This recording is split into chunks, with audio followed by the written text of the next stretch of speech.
for the Jackson Hole Children's Museum 8th Annual Touch a Truck. This year, on Sunday, June 7th, we will be bringing the trucks to your neighborhood. Please visit our website for more information on our Touch a Truck parade. Thanks to our lead sponsors,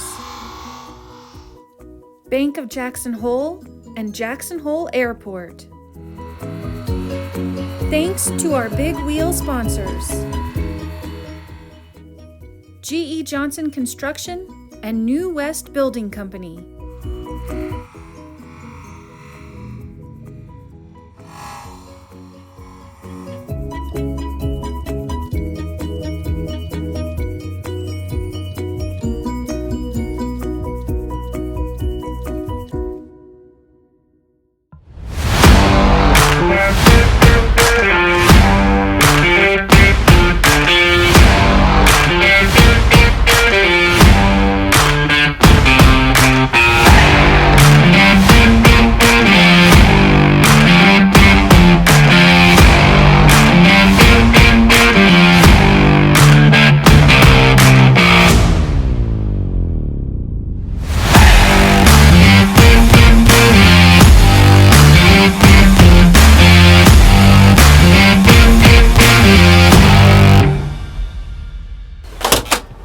Hi, welcome to Jackson Hole Airport. I'm Alton George and I'm an operations manager here at the airport.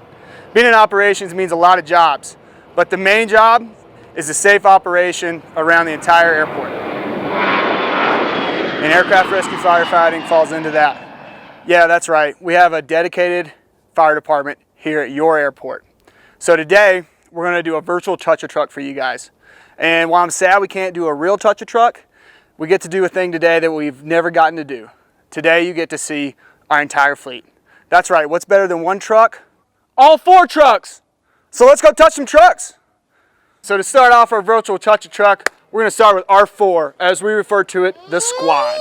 The squad carries all of our other accessories as well as our medical gear to the scene. We have a BLS bag here, fully stocked with oxygen, with plenty of bandages, and pretty much anything we need to make sure you're safe to fly. Our next compartment here is where we keep our extra extrication equipment. These are some rams. We'll get to that later. I got a little surprise for you. And our extra SCBA bottles. Now SCBAs are breathing air. This is what allows us to go into smoky environments and be able to breathe. So whenever we run out of air, we need a new bottle. So that's why we carry these. Hey Adams, you want to show them how it's done? Sure.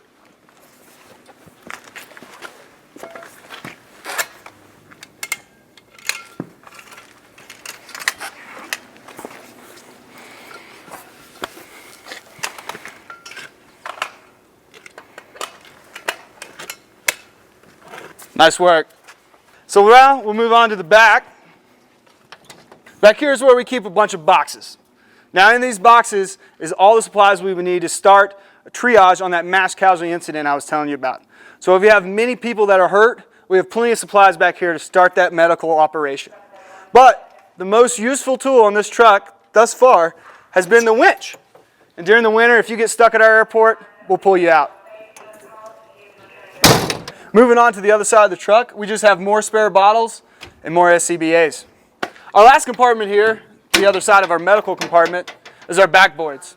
And why these are important is if we have people that are in an unsafe environment, we can quickly roll them onto the backboard and get them to a safe spot.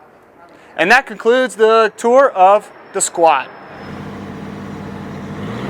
Up next on the virtual tour is R1, or as we refer to it, the DA. This is an Oshkosh DA 1500, meaning it holds 1,500 gallons of water. And these turrets here can pump out 750 gallons per minute.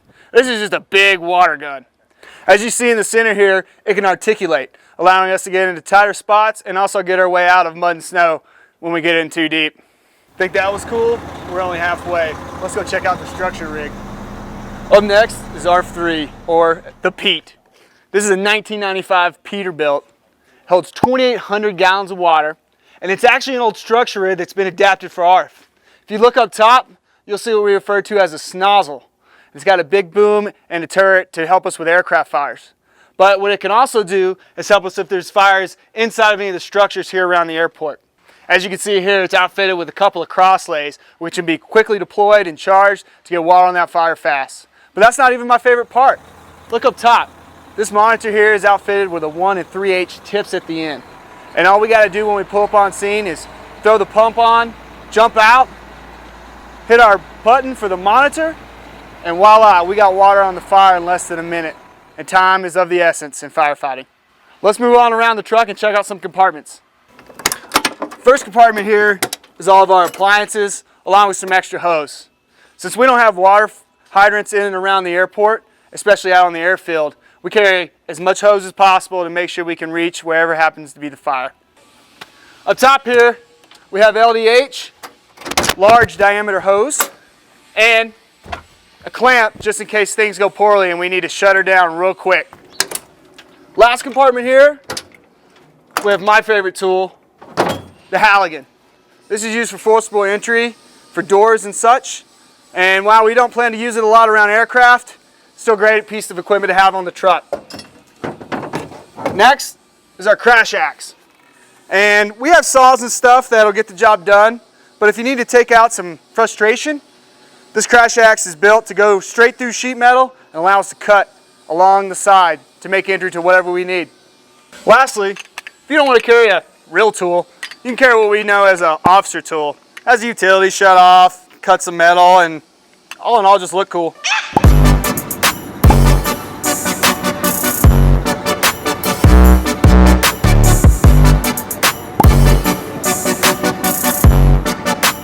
So here we are, the moment you've all been waiting for, the main event, the Striker.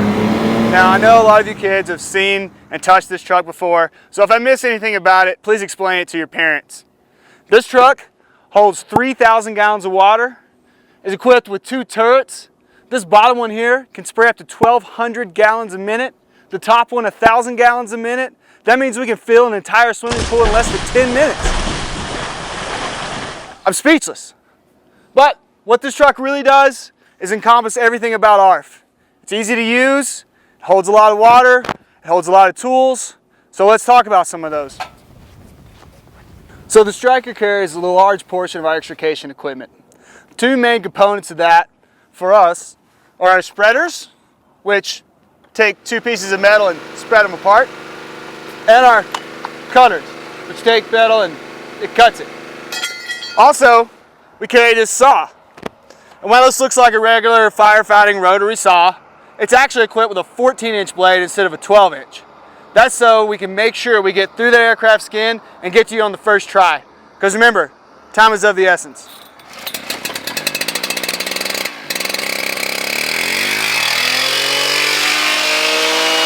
Alright, so let's check out the compartments of the Striker. Up first, our pre-connected crosslay. This is 200 feet of hose. All we have to do is jump out of the truck, grab and go. Once we get to the end, this little cable here pops, charges it automatically. Up next is our pump panel compartment, or the engineer panel. We can come out here, flip these switches, turn the panel on, turn the water on, hook up the hoses, and operate the whole business right here. But why do it here when we can do it inside? Let's go sit down. Welcome to the interior of the Striker. As you can see here, we have the driver's seat, an operator's seat, and room for 2 crew, all equipped with SCBAs, so as soon as we get on scene, we're ready to go to work. Let's fire it up and take a look.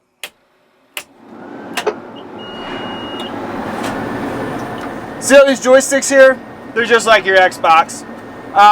This one controls our top turret, along with the pointy thingy. Everybody always wonders, what's the pointy thingy? Does it de-ice the planes? No. It actually pierces aircraft skin so we can spray water inside the plane from right here. Let me show you how that works. So as we're pulling up on scene, I'm going to hit my auto level. It's going to go level. While I'm doing that, I can go and extend this boom, get set up, and when I get in position, I'm ready to go. Also, we have our bottom turret.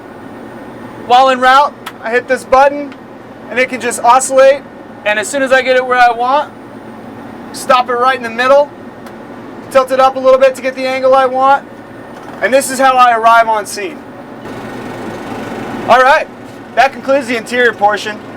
So, what else can we do? Maybe we should show you what it looks like when we actually respond. I hope there's an alarm.